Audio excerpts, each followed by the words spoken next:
Boa noite a todos. As pessoas estão enjoadas, né, de viver aqui nessa cidade, né? Quem está acostumado também? Gente, eu não vou aguentar mais viver aqui não, né?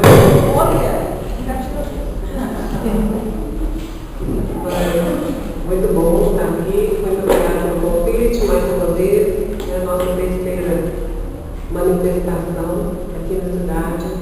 Um povo bom, né? O povo mineiro é chique, né, gente? Eu falo que eu tenho orgulho de ser mineiro.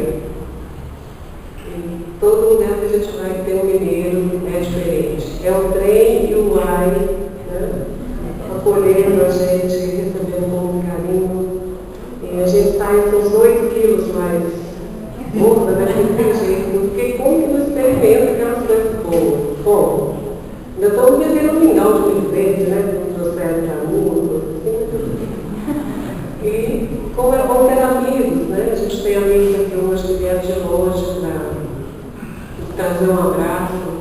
Como eu que trouxe a mala do meu marido, ele está sendo trocado de roupa desde antes de ontem, né? Nem me reconheceu, eu só que não me trocou de roupa que eu fui lá. Nossa, foi bom, né? Então tem amigos que vai trazer a mala, para dar um abraço, para acolher, acudir. É muito bom. E hoje a gente está aqui com uma responsabilidade enorme, porque para falar de Chico é uma coisa muito complicada, né? Quem somos nós para falar de Chico Xavier? Embora o nosso tempo falar de um homem que faz, porque esse homem, independente de qualquer religião, todos nós somos Chico Xavier. Nenhuma religião diz mal, fala mal sobre ele. O homem que só fez o bem, que só fez a verdade, que só pegou o amor, a doação, o desapego. Então a gente está com uma responsabilidade muito grande. E para eu não carregar sozinha a responsabilidade, eu dividir com ele. 50% para cada. Né? Eu espero que a gente tenha uma noite boa, que a gente se lembre um pouco de Chico hoje, da beleza da vida dele, dos ensinamentos dele, para que a gente tenha força para continuar. Ele dizia que ele não era especial, né? Que ele era apenas um físico. E se ele era um físico e venceu, nós também somos físicos. E também podemos vencer. Cada um com a sua missão, cada um com o seu trabalho. E muitas vezes a gente pensa assim, quem sou eu perto de Chico? Ou perto de outros, né? Papa Francisco, maravilhoso. Outros, quem somos nós perante essas grandes personalidades do bem? Nós também somos o bem. O que seria do mar pelo grão de areia? O que seria do oceano sem a primeira gota d'água? Ou nós somos importantes? Às vezes a nossa função não é de fotografar 412, 15, 70, né? 450 e poucos livros, mas é de ouvir a pessoa que chega e fala, me presta seus ouvidos por 5 minutos. Às vezes eu vim aqui na Terra só para escutar 5 minutos. E mesmo assim não lembro, falar não sou contente não. Às vezes eu vim aqui só para ser mãe do Vitor, só. Uma missão tão grandiosa quanto a do Chico Xavier. Às vezes eu vim aqui para cuidar de um pai doente durante 25 anos. Às vezes eu vim aqui para ser um auxílio, para ajudar alguém a se levantar. Uma missão tão grandiosa quanto a do Chico Xavier. Não se mede o bem. O bem não tem tamanho, o bem não mede 5 centímetros, nem o mede 1 metro. O bem é o bem, onde quer que ele se manifeste. O que o Chico vem ensinar para nós. Façamos o bem, pelo bem, por amor. Nada em troca. O Chico era tão interessante que a caridade que ele fazia era tão diversificada que às vezes a gente não compreendia o Chico. Ele dava dinheiro para o vendedor. Interessante, né? Certa vez os amigos dele foram com ele perto do Natal, aplicaram passes naquelas pessoas doentes, nas casinhas, e tinha em cima da cama, já tem movimentos, disse que estava dando um trabalho, uma nervosia, aí chamaram o Chico com a equipe dele para ir lá dar um passe. E chegaram, rodearam aquela cama, e tomando passe dispersivo, passe não sei o que, passe tal, e o Chico olhando. Aí um deles falou, mas Chico, não vai fazer nada? Né? Os amigos, ele não está precisando de passe, ele está precisando de fralda. Ele está incomodado, é porque não tem fralda, ele está todo sujo. Vamos trazer fraldas para ele. Não era fácil. Então o Chico tinha essa visão da caridade. Diferente de nós, a caridade, ela deve ser feita não com o que a gente acha que o outro precisa, mas com o que o outro precisa realmente. A questão da caridade, alguém, vamos supor que a gente tem um problema grave e eu fali. Não tenho dinheiro para nada, estou com dificuldade, estou sem nada dentro de casa, e aí vem alguém falando, eu vou te ajudar. Eu vou te ajudar, eu vou ir no mercado, vou fazer uma compra para você. Eu vou falar uma coisa que talvez vocês vão questionar sobre isso. Isso é baseado nas conversas de Chico. Aí eu vou lá no supermercado, compro um sabonete que não tem nem um papelzinho embrulhando, aquele papel higiênico que é da cor da parede, aquele creme dental que parece creme de barbear, aquele biscoito que tem aquele gosto de barata, e chego e te entrego. Você compraria para você? Então Chico falava dessa caridade, de olhar o outro como ele é, como ele precisa. Eu vou te ajudar? Então eu vou ali, eu vou comprar um biscoito Maria, eu vou comprar um sabonete, não vai ser o ferro, vai ser Sulu, por exemplo, um papel higiênico razoável, né? Um macarrão bom. Né? Não é porque você está em necessidade que eu vou te dar qualquer coisa. Nós não queremos qualquer coisa. Não precisa ser chique. Faça pelo outro o que você faria por você. Essa foi a maior lição do Chico. Bom, a gente podia passar uns 5 dias, né? Ininterruptos, falando de Chico. Mas se eu começar falando, acho melhor deixar você falar, né? Vamos lá. Gente, boa noite. Estou muito feliz de estar aqui hoje, numa casa que traz o mesmo patrono da casa que eu frequento, que a gente mora em 2 cidades, né? Em Brasília e numa cidade de Goiás chamada Quirinópolis. E perguntaram para nós se com essas andanças nós temos condição de acompanhar o dia a dia de uma casa espírita, né? Aí de nós se não tivéssemos, é o que nos sustenta. Eu venho de uma casa espírita, muito simples, assim como essa, né? Mas com esse mesmo calor humano chamado Bezerra de Menezes. Então, me sinto muito feliz, peço a inspiração de Jesus para todas as nossas palavras nessa noite. Eu sei que elas partem da nossa boca, mas o desejo é que elas saiam do nosso coração na direção dos corações de cada um de vocês. E, sinceramente, assim como nós já dissemos, né, por meio de algo muito simples que nós viemos trazer para vocês, nós desejamos que, ao retornarem para os lares, cada um esteja pelo menos, como vocês dizem aqui em Minas Gerais, né, um tiquinho melhor do que quando vocês vieram, tá bom? A gente vai permanecer em torno de uma hora, depois a Liz vai prosseguir, se vocês quiserem, né? Cantando um pouco mais. E a gente já vai começar, né, com música.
Em março de 2002, nessa mesma casa, Bezerra de Menezes, lá de Quirinópolis, Goiás, numa das reuniões que acontecem de desenvolvimento mediúnico, sempre às quartas-feiras, em função de que se aproximava o aniversário, naquele ano de 102 anos, né, do nascimento, da reencarnação de Chico Xavier, nós somos convidados a falar, né, sobre esse tema numa das palestras públicas.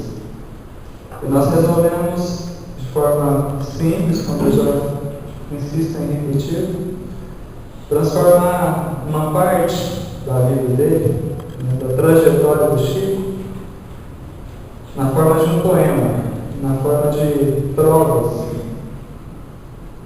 E há 4 anos nós estamos utilizando essas trovas para poder levar essa mensagem. Meus filhos, nós sempre me perguntam, né, como a gente está o tempo inteiro nos aeroportos aí, cada final de semana num local, graças a Deus, a gente antes de sair,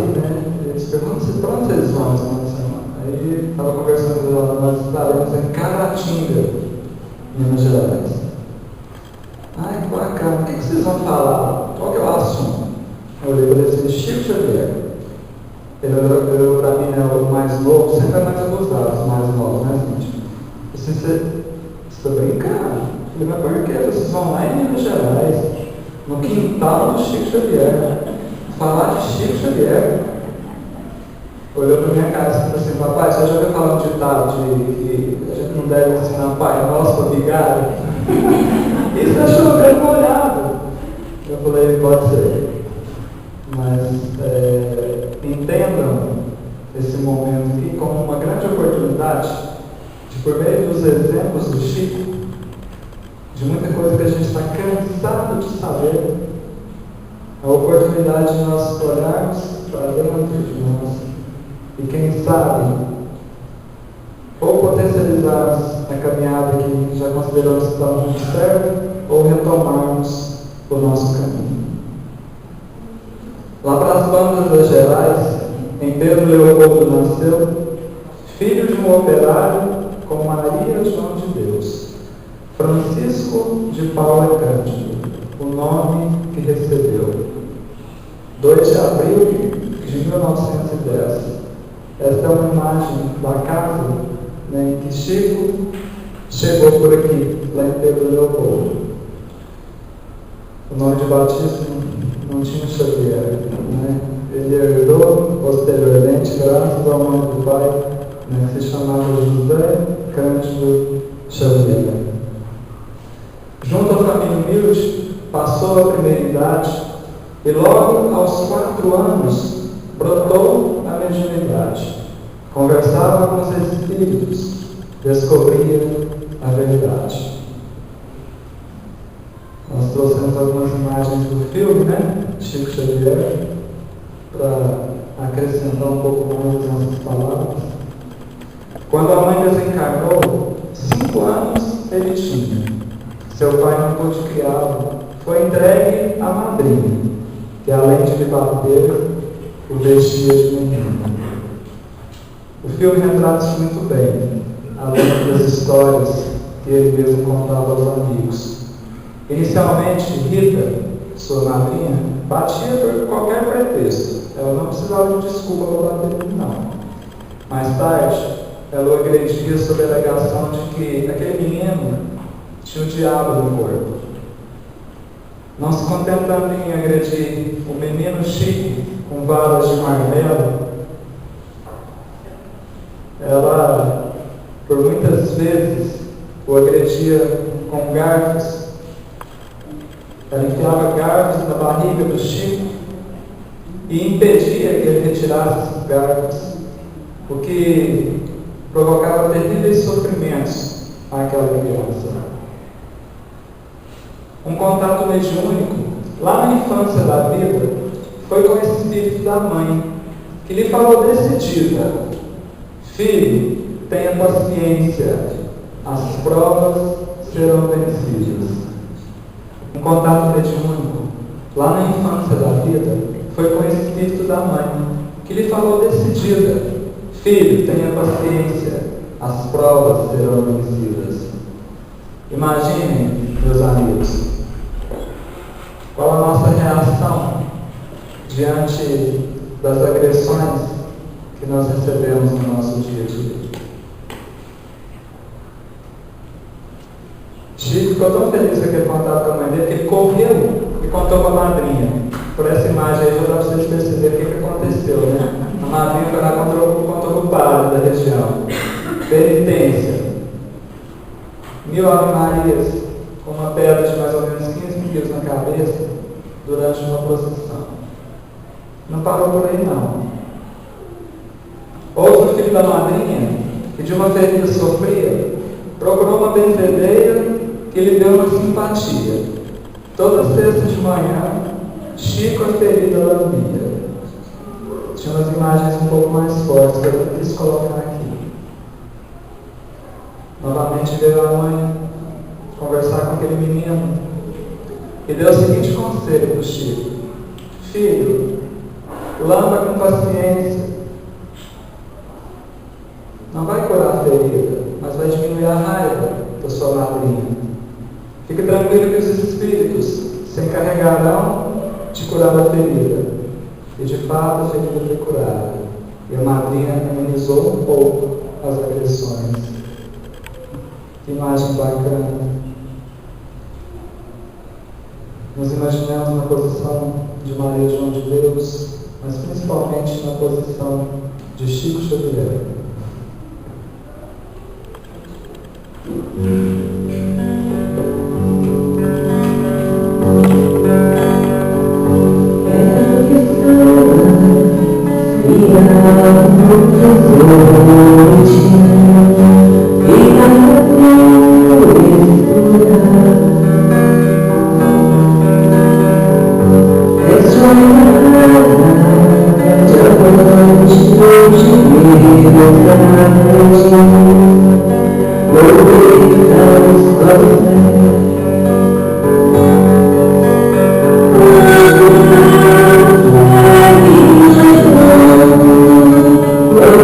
Oh,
Irmão Cidália Batista, os 9 filhos juntaram.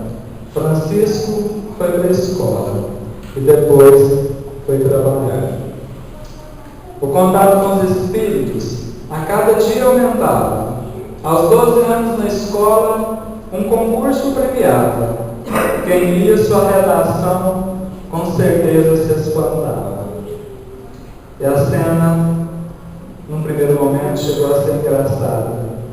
Ele recebeu uma comenda, uma homenagem, e a professora foi contar para a turminha, na sala de aula, que ele havia sido premiado. E um dos meninos já se revoltou contra aquela situação, dizendo que não tinha sido o Chico, que tinham sido os espíritos.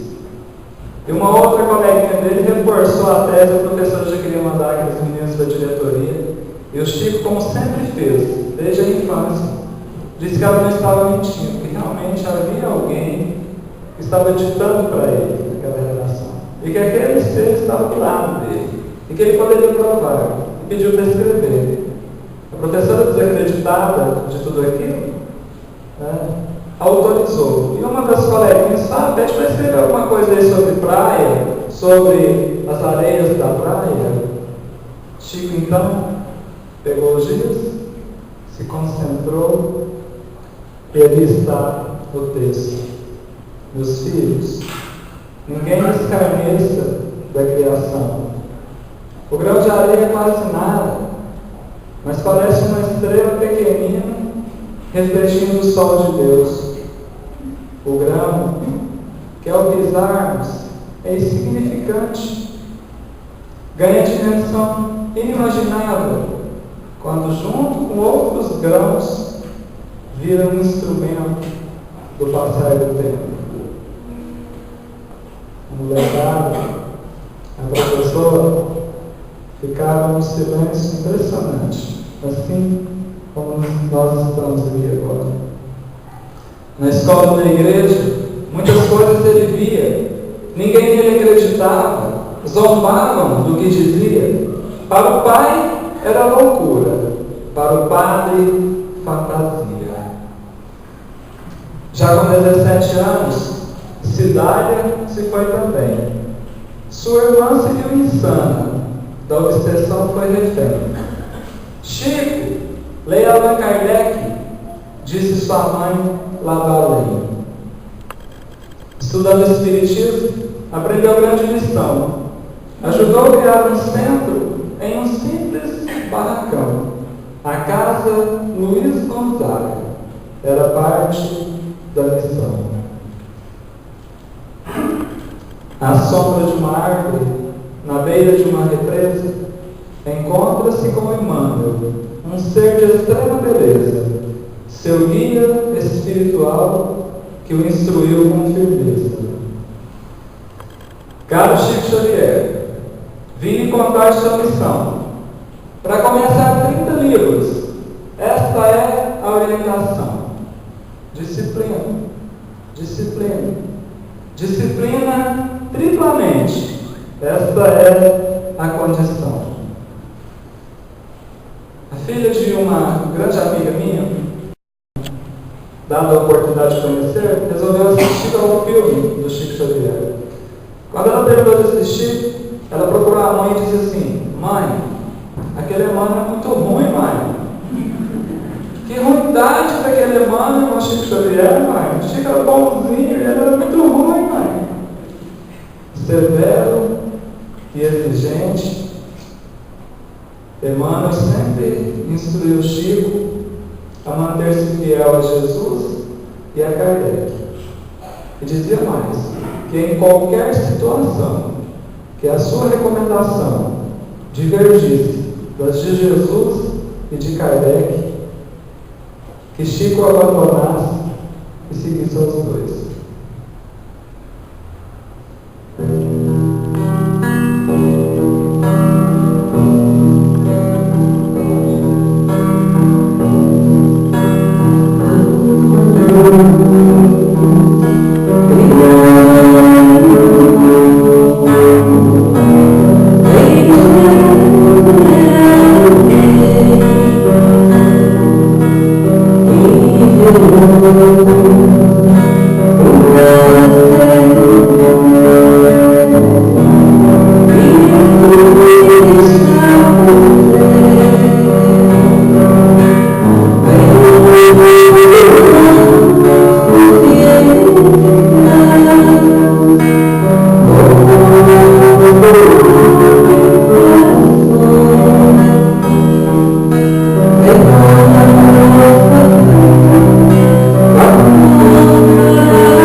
Veio a primeira obra, Poesia Literal, ditada pelos espíritos do Brasil e de Portugal, escritores e poetas do mundo espiritual.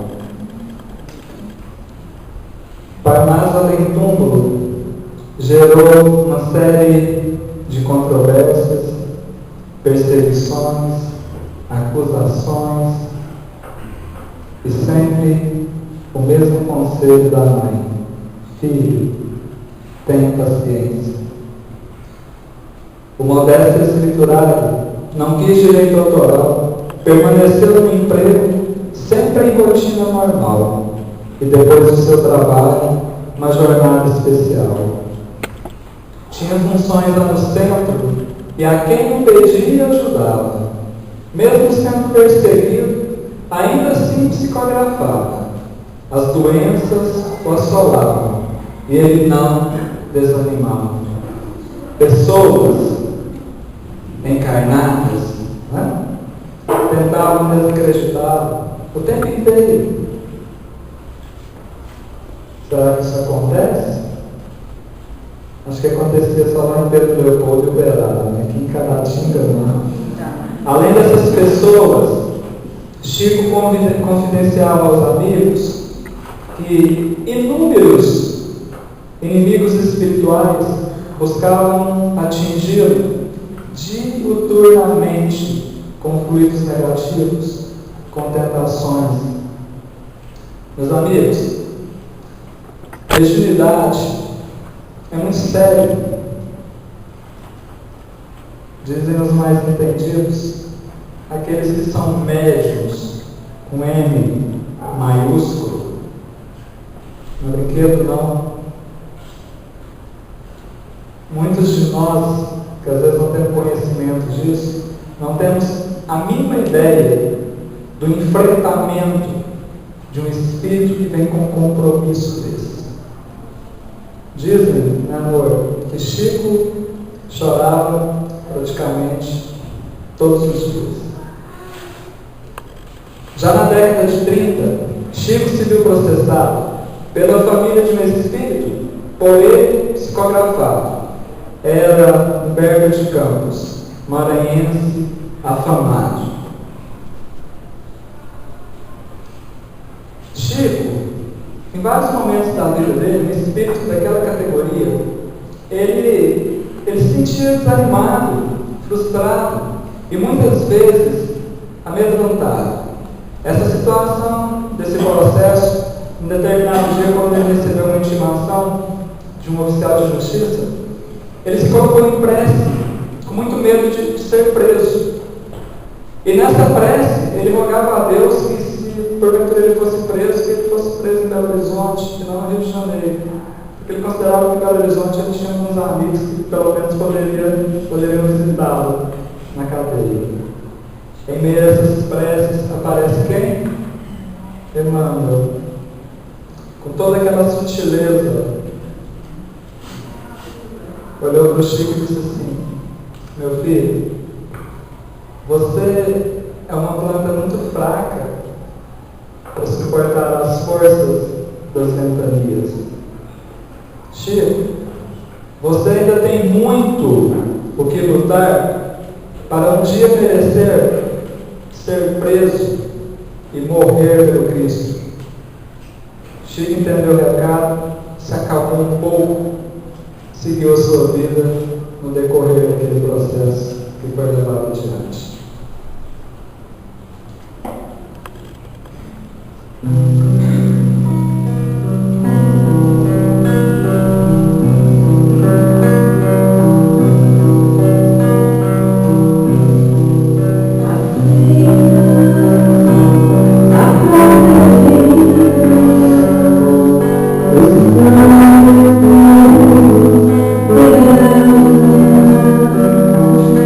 Abraço.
Talvez uma das formas que nós temos de jogar a encarnação fora, de perdermos oportunidades, é tocarmos a nossa vida na base da contemplação. A gente olha, acha bonito, a gente ouve e se emociona, a gente chora, a gente sorri, mas nós não nos transformamos. A vida não tem valor nenhum sem transformação. O propósito dessa nossa conversa é que todos nós, inclusive nós que estamos aqui à frente, promovamos esse mergulho íntimo. Se dê a oportunidade de olhar para dentro de você nesse momento, tem algo ou alguém que você não está conseguindo aceitar? Pensa nisso e vamos aproveitar esse aniversário do Chico para modificar essa caminhada de agora em diante. Chico foi ao tribunal e, diante de um juiz, ouviu então a sentença e saiu de lá feliz. E o escritor falecido passou a assinar Irmão X. Para quem não sabe, Humberto de Campos, para evitar futuros processos da família ainda encarnada, passou a assinar os livros como Espírito Irmão X. Em Goiânia houve um caso que merece ser lembrado. O depoimento de um morto absolveu o acusado. Com uma carta de Chico, tudo foi solucionado. Quem não tem a informação desse caso, entra na internet, procura no YouTube, pesquisa lá o programa do Fantástico, você vai ver uma reportagem muito bacana sobre o que aconteceu, com muitos detalhes. Mesmo em período difícil, manteve a sua lisura, seguiu sua trajetória apesar da vida dura, trabalhando de auxiliar no Ministério da Agricultura. Chico Xavier e a família, de uma forma geral, sempre tiveram recursos financeiros muito escassos. Não raro, a família passava por inúmeras necessidades. Mas Chico sempre se contentou com o pouco que tinha.